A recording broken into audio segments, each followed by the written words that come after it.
Hello everyone, स्वागत है आपका लक्ष्य क्लासेज में। तो कल वाला जो वीडियो आपने देखा था, जो इससे पहले जो वीडियो अपलोड हुआ था रासायनिक अभिक्रिया एवं समीकरण का, वो उम्मीद करते हैं आपको क्लियर वे में समझ में आ गया होगा। ठीक है, मैंने पिछले वाले क्लास में जो कवर किया था वो कौन कौन से टॉपिक को कवर किया था? रासायनिक अभिक्रिया क्या है, रासायनिक समीकरण क्या होता है, रासायनिक समीकरण के प्रकार जो संतुलित और असंतुलित को बताया था, और फिर उसमें आगे बताया था कि असंतुलित रासायनिक समीकरण को संतुलित कैसे करें। ये 4 टॉपिक पर हमने बात किया था पिछले वाले क्लास में। अगर आपने नहीं देखा हो तो लिंक आपको डिस्क्रिप्शन में मिल जाएंगे। अगर वहां से कोई परेशानी है तो आप टेलीग्राम से जुड़ सकते हैं, टेलीग्राम का भी लिंक आपको डिस्क्रिप्शन में मिल जाएगा। तो आज के क्लास में हम लोग रासायनिक अभिक्रिया एवं समीकरण में क्या पढ़ने वाले हैं, ये सब मैंने कुछ कल क्वेश्चन दिया था, समीकरण को बैलेंस करना। उम्मीद करते हैं आपको ये बैलेंस करने आ गया होगा। ओके, तो आज वाले हम लोग क्लास में जो देखने वाले हैं वो देखने वाले हैं 2 टॉपिक है आपका आज का। छोटा सा क्लास है लेकिन बहुत ही इंपॉर्टेंट क्लास है। कभी कभी कहा जाता है ना कि वो छोटा छोटा चीज़ से मार्क्स अच्छे आ जाते हैं। ठीक है, तो थोड़ा सा इस पर ध्यान देंगे आप। रासायनिक समीकरण के भौतिक अवस्थाओं का क्या लिखना? संकेत लिखना। पहला टॉपिक है मेरा आज का कि हम रासायनिक समीकरण में भौतिक अवस्था का संकेत लिखना है। क्या मीनिंग है मैं अभी आपको जस्ट बताने वाला हूं। और दूसरा टॉपिक हम आज देखेंगे रासायनिक समीकरण द्वारा व्यक्त सूचना, यानी कि कोई भी हम अगर केमिकल इक्वेशन को लिखते हैं तो हमें क्या क्या बताता है उसके बारे में देखेंगे। ठीक है, तो आइए बारी बारी से हम दोनों टॉपिक को कवर करेंगे। सबसे पहला टॉपिक है रासायनिक समीकरण में भौतिक अवस्थाओं के संकेत को लिखना। चलिए, तो मैं पहले हेडिंग कर देता हूं आपको, रासायनिक अभिक्रिया में भौतिक संकेत को लिखना, फिजिकल सिंबल। इसका मीनिंग क्या है आइए समझते हैं। बहुत ही नॉर्मल, मैं आपको हमेशा एग्जाम्पल के तौर पर ही समझाता हूं, आपको कुछ भी रटने पर मजबूर मैं नहीं करता हूं।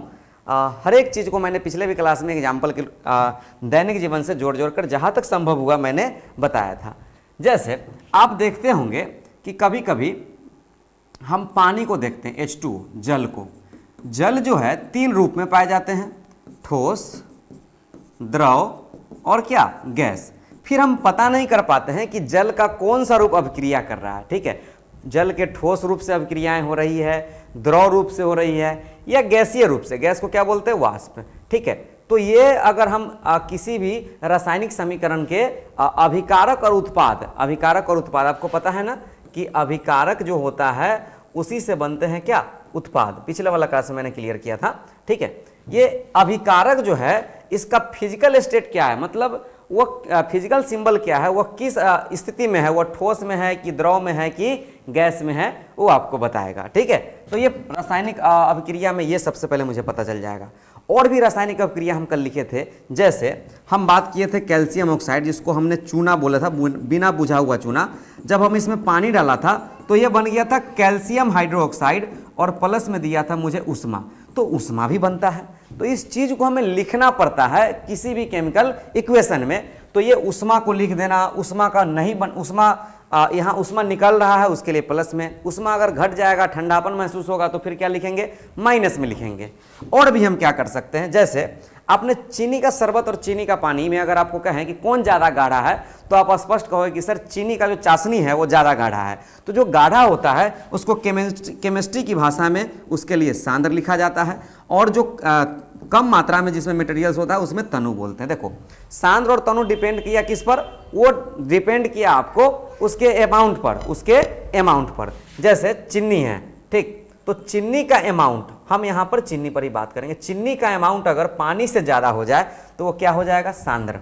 यानी मटेरियल्स अगर हम ज्यादा ले लेंगे तो सांद्र, और मटेरियल्स कम और पानी ज्यादा ले ले तब उसको क्या कहेंगे, तनु कहेंगे। तो ये सब स्थिति को लिखना पड़ता है किसी भी भौतिक अवस्था, किसी भी रासायनिक समीकरण में। इससे और क्लियर हो जाता है मेरा रिएक्शन, कि मेरा जो रिएक्शन है वो सांद्र से हो रहा है कि तनु से हो रहा है। उसके अगर वाटर की तरह उसका और भी बहुत सारे, जैसे कार्बन है तो कार्बन का सॉलिड रूप से हो रहा है तो उसके ब्रैकेट में लिख देने से और क्लियर होता है। ऑक्सीजन है तो ऑक्सीजन क्या है, गैस है, तो उसके ब्रैकेट में हम जी लिख देंगे। ठीक, तो ये सब चीजों को हम लोग व्यक्त करने के लिए हम लोग भौतिक संकेत का क्या करते हैं, यूज करते हैं। ठीक, तो आइए हम बारी बारी से सबको हम चर्चा कर लेते हैं। आपको क्लियर समझ में आ रहा हो कमेंट करके बताइएगा कि हाँ सर भौतिक संकेत का मीनिंग मुझे समझ में आ गया कि कहीं सर किसी भी रासायनिक अभिक्रिया में ऊष्मा बनता है, कहीं किसी भी रासायनिक अभिक्रिया में हम क्या करते हैं कि पानी की मात्रा ज़्यादा और केमिकल्स की मात्रा कम रखकर फिर उसका रिएक्शन करवाते हैं, वहाँ पर हमने तनु और सांद्र यूज करना है। फिर हम ऐसा देखते हैं सर कि वाटर के 3 स्टेट होते हैं, ठोस, द्रव और गैस, तो कहीं ठोस से रिएक्शन करता है, कभी द्रव से, कभी गैस से, तो उसके लिए हमें भौतिक संकेत को लिखना क्या है, अनिवार्य है। ठीक, उम्मीद करते हैं आपको बात समझ में हमारा आ रहा होगा। तो आइए सबसे पहले हम लोग बात करें पहला का, अगर भौतिक अवस्था में हमको ठोस का संकेत लिखना है तो ठोस के लिए बस ब्रैकेट में एस, सॉलिड, सॉलिड मतलब ठोस। अगर द्रव के लिए लिखना है तो एल लिख सकते हैं, ठीक है। और गैस, गैस या वाष्प के लिए अगर लिखना है तो आपको सिर्फ नॉर्मल जी लिख देना, जी फॉर गैस। ओके, सिंपल है, कोई ज़्यादा हार्ड नहीं है। दूसरा अगर हम बात करें आपसे तो दूसरा में हम अगर मान लीजिए कि अगर ऊष्मा निकल रहा है, ऊष्मा बन रहा है, ऊष्मा बन रहा है, ठीक है, ऊष्मा बन रहा है तो आपको क्या करना है कि ऊष्मा अगर बन रहा है तो प्लस में ऊष्मा कर दीजिए, ठीक है। जो भी रिएक्शंस होंगे उसमें प्लस में हीट जुड़ जाएंगे। अगर ऊष्मा, अगर इसी में हम लिख देते हैं ऊष्मा नहीं बन रहा, ऊष्मा बन रहा है मतलब ऊष्मा का उत्सर्जन हो रहा है, ठीक है, ऊष्मा का क्या हो रहा है इसमें, उत्सर्जन। और अगर ऊष्मा का अवशोषण हो जाए, अवशोषण मतलब ऊष्मा सोख ले, ठीक है, ठंडापन महसूस हो, तब हम क्या करेंगे, तब हम माइनस में ऊष्मा लिख देंगे, ठीक है। ये सब कुछ भौतिक संकेत आपको ध्यान रखना होगा, ठीक। अगर अवक्षेप बने, मैं इसी में जोड़ देता हूं, अगर अवक्षेप बने, क्या बने, अवक्षेप, तो अगर अवक्षेप बने तो बस सिंपल सा एकदम एरो का एक साइन क्या कीजिए, नीचे की ओर आप दे दीजिए एरो का साइन, बस ऐसे। ये हो गया किसका सिंबल, अवक्षेप का सिंबल। ये सबसे किसी भी केमिकल इक्वेशन को आसानी से हम समझ जाते हैं कि हाँ वहाँ अवक्षेप बना है, ठीक है, वो क्लियर हो रहा होगा आपको। तो मैंने ये बताया, और भी है, जैसे मैं इस सबका एग्जाम्पल्स भी आपको दे के बताऊंगा, मैं आपका सबका एग्जाम्पल्स भी दे के बताने वाला हूँ, ठीक है। तो ठोस के लिए एस, द्रव के लिए एल और गैस के लिए जी। उसी प्रकार ऊष्मा अगर उत्सर्जन हो रहा है, बन रहा है तो प्लस ऊष्मा, ऊष्मा का अवशोषण हो रहा है तो माइनस ऊष्मा। अगर अवक्षेप बन रहा है तो उसके लिए नीचे एरो साइन, जैसे दूध से क्या बनना, दही बनना, इस तरह के जितने भी रिएक्शंस आएंगे उसके लिए अवक्षेप नीचे की ओर कर देंगे। ओके, अब और है, इसमें और है, हमने कभी कभी कुछ रिएक्शंस ऐसा देखते हैं ना कि जैसे मान लीजिए अगर हम, हाँ एक तो मैंने बताया ही नहीं, तनु या सांद्र के लिए, तो तनु या सांद्र के लिए बस तनु मतलब मटेरियल्स कम, बस नॉर्मल समझिए, मटेरियल कम, पानी ज़्यादा, ठीक। सांद्र मतलब मटेरियल ज़्यादा, मटेरियल क्या ज़्यादा, मटेरियल ज़्यादा, ठीक। अगर आपको मान लीजिए कि कोई जलीय विलयन आ गया, कौन सा विलयन, जलीय विलयन। जलीय विलयन का मतलब होता है कि जैसे नमक को आपने पानी में घोल दिया, नमक को किस में घोल दिया, पानी में, तो उसको हम लोग जलीय विलयन कहेंगे। उसके लिए शॉर्ट में लिखते हैं AQ, एक्वस सॉल्यूशन। कौन सा सॉल्यूशन, एक्वस सॉल्यूशन, ठीक। तो ये सब आपको क्लियर हो रहा होगा। अगर कोई रिएक्शंस में, वो रिएक्शन में मैं आपको कुछ और चीज जो है, एक दो और चीज बच रहा है, मैं उसको आपको रिएक्शन में लिख के बताऊंगा। उम्मीद करते हैं आपको समझ में आ गया। सॉलिड के लिए S, द्रव के लिए L, वाष्प के लिए गैस G, और इसके बाद मैं यहाँ आपको बता रहा हूँ जलीय विलयन अगर आ गया, जैसे जितने भी लवण है, जैसे NaCl है, कॉपर सल्फेट है, एल्युमिनियम सल्फेट है, पोटेशियम सल्फेट है, ये जो भी सल्फेट वाला जो भी है ना, वो आप ध्यान रखना कि वो सब लवण होता है। और उसका हम हमेशा किसी भी जब हम रिएक्शंस करवाते हैं तो उसका हम कौन सा सॉल्यूशन लेते हैं, एक्वस सॉल्यूशन। फिर से बता दीजिए, NaCl, copper sulphate, aluminium sulphate, potassium sulphate, ये सब जो भी आपके हैं ये सब क्या है, लवण है। और लवण का हमेशा हम लोग क्या करते हैं, एक्वस सॉल्यूशन लेते हैं, ठीक है। उम्मीद करते हैं आपको बातें ये समझ में आ रहा होगा, ठीक। तो चलिए अब हम सबको रिएक्शंस में देख लेंगे। एक बार और मैं रिपीट कर रहा हूं, हाँ, ऊष्मा बन रहा है तो प्लस ऊष्मा, ऊष्मा का अवशोषण हो रहा है, सूख रहा है तो माइनस ऊष्मा, अवक्षेप बन रहा है तो एरो साइन नीचे की ओर, ठीक है। अगर तनु या सांद्र हो, इसका मतलब मटेरियल्स कम होगा और पानी की मात्रा ज्यादा होगा तो तनु, सांद्र अगर होगा तो मटेरियल क्या होगा, ज्यादा होगा। जैसे चीनी का चाशनी में चीनी की मात्रा ज्यादा, यानी मटेरियल्स की मात्रा क्या हो गई, ज्यादा हो गई, ध्यान रहे। हाँ, एक और, अगर गैस बन रहा हो, क्या बन रहा हो, गैस, अगर गैस बने तो गैस बने अगर, तो बस कुछ नहीं करना है, गैस के लिए बस एक एरो साइन ऊपर की ओर दे देना है, बस ये गैस का सिंबल हो गया, ठीक। तो अब ये तमाम सिंबल को हम यूज करने वाले हैं, आपको एग्जाम्पल पर देते जाएंगे। अगर आप इसको उतारना चाहते तो जल्दी से स्क्रीनशॉट ले लीजिए आप फास्टली। चलिए, हो गया। चलिए अब हम इसके एग्जाम्पल्स पर देख लेते हैं। जैसे हम कल एक एग्जाम्पल, बहुत सारे एग्जाम्पल्स लिए थे, उसी में से कुछ लेते हैं। जैसे कार्बन है प्लस ऑक्सीजन है, क्या बनेगा, तो बनेगा सर कार्बन डाइऑक्साइड, ठीक। अब इसका फिजिकल सिंबल लिखिए, जो भी भौतिक अवस्था है लिखिए। कार्बन, कार्बन मतलब कोयला, कोयला कैसा होता है, ठोस होता है, तो सॉलिड लिखा गया, ठीक। उसके बाद अब बता दो मुझे ऑक्सीजन, ऑक्सीजन क्या है, गैस है, तो गैस के लिए क्या लिख देंगे, जी लिख देंगे, ठीक। और ये CO2 क्या है, गैस, इसके लिए भी जी। तो किसी भी रिएक्ट देखिए दो चीजें होती है, एक उत्तम एक सर्वोत्तम। अगर आप इसको भौतिक सिंबल अगर हम लिख दें ना भौतिक अवस्था में तो और बेहतर हो जाता है ये, ठीक। तो ये कार्बन हो गया प्लस ऑक्सीजन बन गया कार्बन डाइऑक्साइड। और देखिए हाइड्रोजन है प्लस ऑक्सीजन है, क्या बनेगा, वाटर बनेगा, H2O। बैलेंस कर दीजिए, 2 लगा दीजिए यहाँ पर। बैलेंस करना मैंने पिछले वाले वीडियो में बताया था, आप वहाँ से देख सकते हैं वीडियो को, ठीक। अब इसमें अगर देखिएगा तो यहाँ बताइए हाइड्रोजन क्या है, गैस, तो गैस के लिए क्या लिखेंगे, जी। यहाँ ऑक्सीजन है, ऑक्सीजन के लिए क्या लिखोगे, तो ऑक्सीजन भी गैस है, जी। और H2O क्या होता है, पानी, द्रव, द्रव के लिए क्या लिखोगे, L लिखोगे। उम्मीद करते हैं आपको समझ में आ रहा होगा, ठीक। ये मैंने 2 एग्जाम्पल्स दिया, और एग्जाम्पल्स हम दे सकते हैं आपको, बहुत सारे एग्जाम्पल्स ऐसा दे सकते हैं। जैसे मान लीजिए कि कैल्शियम कार्बोनेट है, ठीक है, कौन सा है, कैल्शियम कार्बोनेट, ये सॉलिड होता है। कैल्शियम कार्बोनेट क्या होता है, सॉलिड।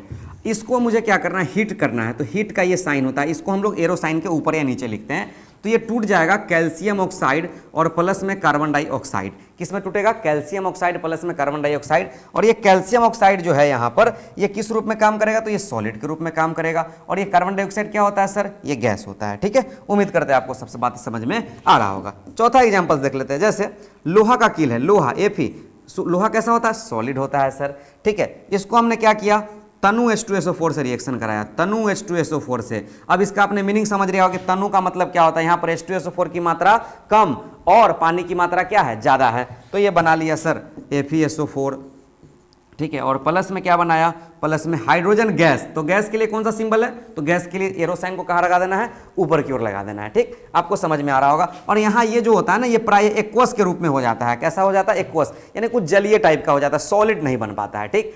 तो ये सब चीज आपको अब समझ में आ रहा होगा। एक और मैंने आपको बताया था इक्वेशन, जैसे चूना है, चूना को मैंने पानी में डाला तो क्या बनाता है, तो कैल्शियम हाइड्रोक्साइड। क्या बनाता है, कैल्शियम हाइड्रोक्साइड। ये बार बार मैंने 2-3 बार रिएक्शन लिख दिया, अब तो आपको याद हो जाना चाहिए। और प्लस में ये उष्मा देता है। जब आप इसको छू कर देखेंगे, जब चूना वाला, जब हमने चूना को पानी में जब डालते देखते उसका कितना हीट हो जाता है, यानी उष्मा वहां निकल रहा है, इसलिए यहाँ एक सिंबल दे देते हैं प्लस में उष्मा, ठीक। तो ये सब चीज आपको अब क्लियर हो गया होगा कि भौतिक अवस्था का संकेत लिखने से क्या होता है, रिएक्शंस और क्या हो जाते हैं, इजी लगने लगते हैं, समझ में आने लगता है कि हाँ यहाँ पर क्या हो रहा है, ओके।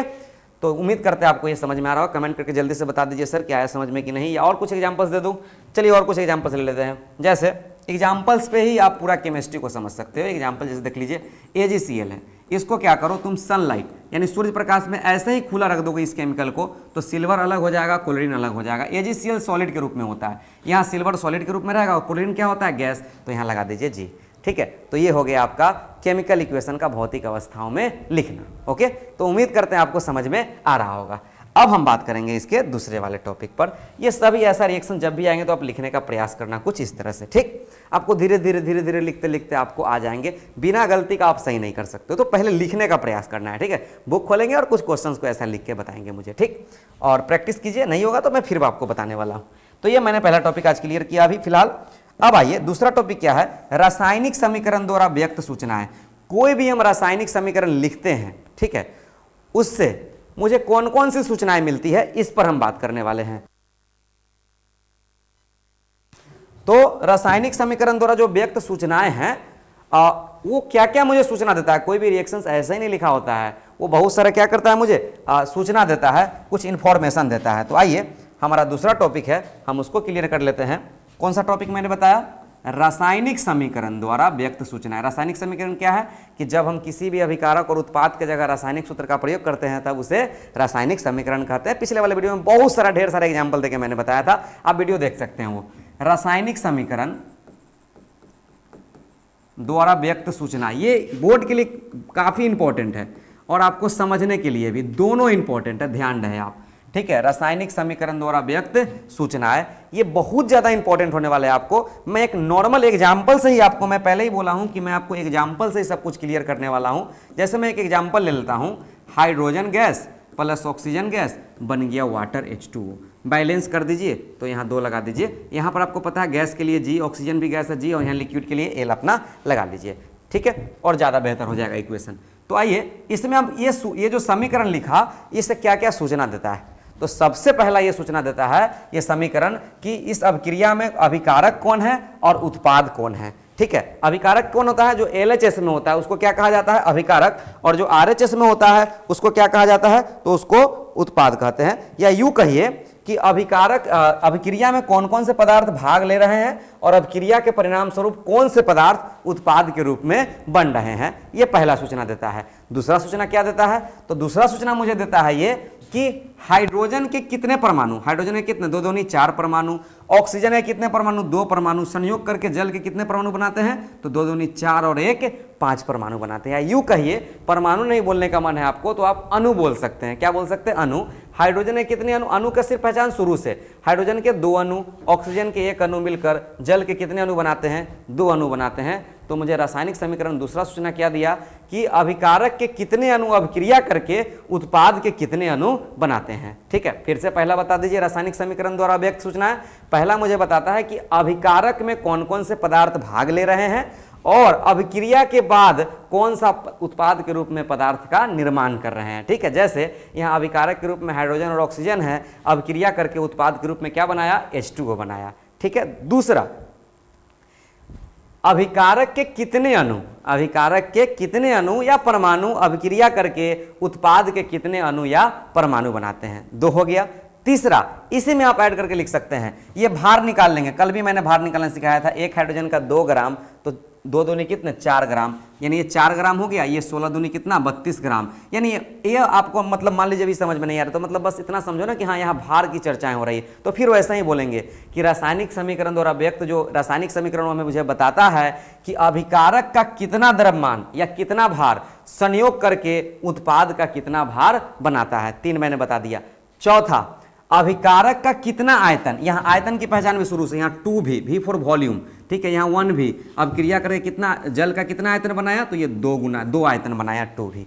तो फिर चौथा मैंने क्या बताया कि जो आयतन होता है, कितना आयतन, अभिकारक का कितना आयतन संयोग करके उत्पाद का कितना आयतन बनाता है? 4। और 5वां, यदि यहाँ गैस बने तो उसका STP पर आयतन होना चाहिए 22.4 लीटर। STP क्या होता है? Standard temperature pressure. ये आपको ऊपर वाले क्लास में पढ़ना है, फिलहाल थोड़ा सा याद रखिएगा ये कि किसी भी गैस का आयतन STP पर कितना होता है? 22.4 लीटर होता है। अगर गैस बने तब, गैस नहीं बने, यहाँ गैस बन रहा है क्या? H2O क्या है? वो द्रव है, तो यहाँ नहीं होगा ऐसा बात। ठीक, तो उम्मीद कर रहे हैं आपको ये समझ में आ रहा होगा। तो मैं यही सब अभी लिखने वाला हूँ। रासायनिक समीकरण द्वारा व्यक्त सूचना पहला क्या लिखेंगे कि पहला क्या बताता है मुझे कि अभिकारक में कौन कौन से पदार्थ भाग ले रहे हैं और भाग लेने के बाद उत्पाद के कौन सा पदार्थ का क्या करते हैं? निर्माण करते हैं। फिर दूसरा क्या लिखेंगे कि अभिकारक के कितने अणु आपस में, अभिकारक के कितने अणु मिलकर उत्पाद के कितने अणु बनाते हैं, यह भी हमें सूचना मिलता है। फिर तीसरा क्या लिखेंगे कि अभिकारक का कितना भार मिलकर उत्पाद का कितना भार बनाते हैं, 3 हो गया।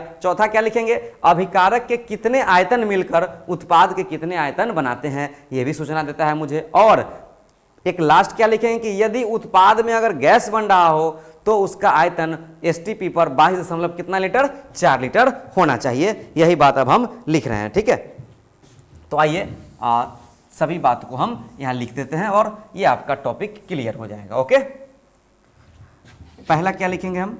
तो पहला मैं लिख देता हूं आपका, पहला सूचना मुझे क्या व्यक्त करता है कि अभिकारक किसी भी रासायनिक अभिक्रिया में, किसी भी रासायनिक अभिक्रिया में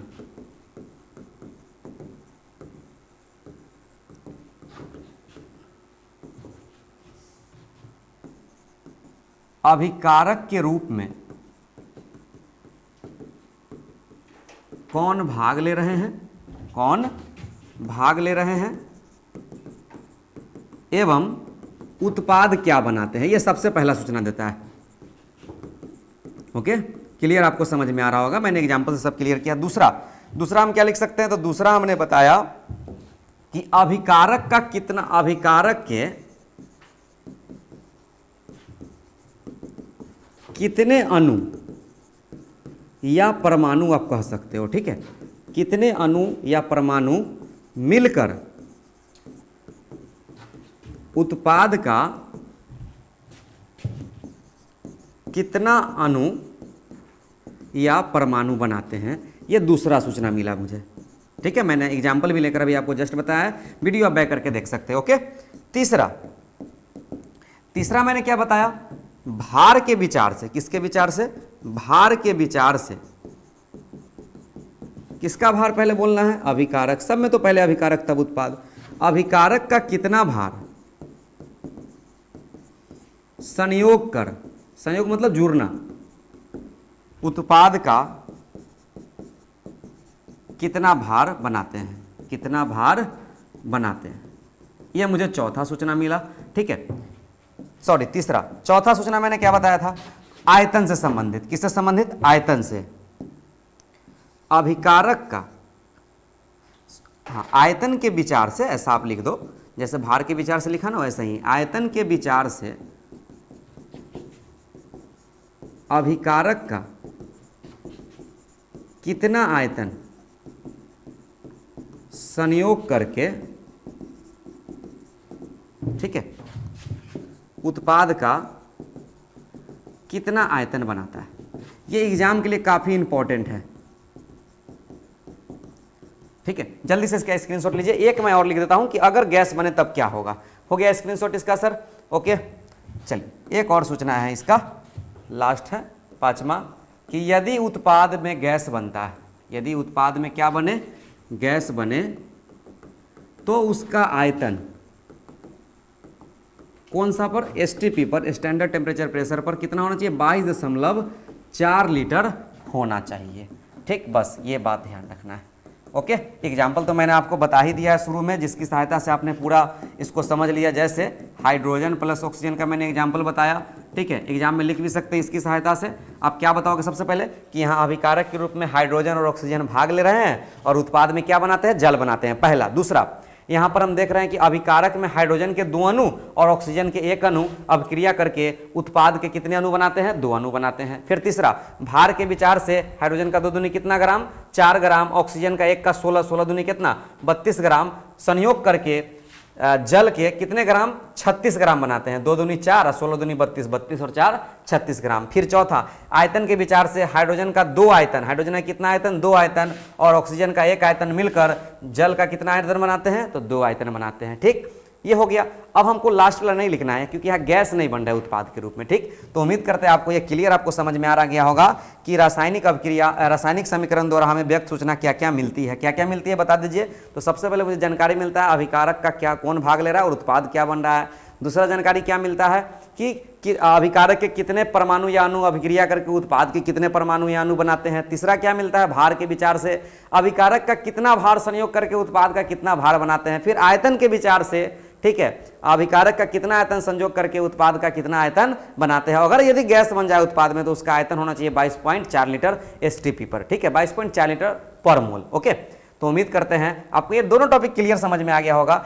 ठीक है, अब जब हम अगले क्लास में आपके लिए लेकर आएंगे तो रासायनिक अभिक्रिया के विभिन्न प्रकार को देखेंगे। तो आज के लिए बस इतना ही। Thank you.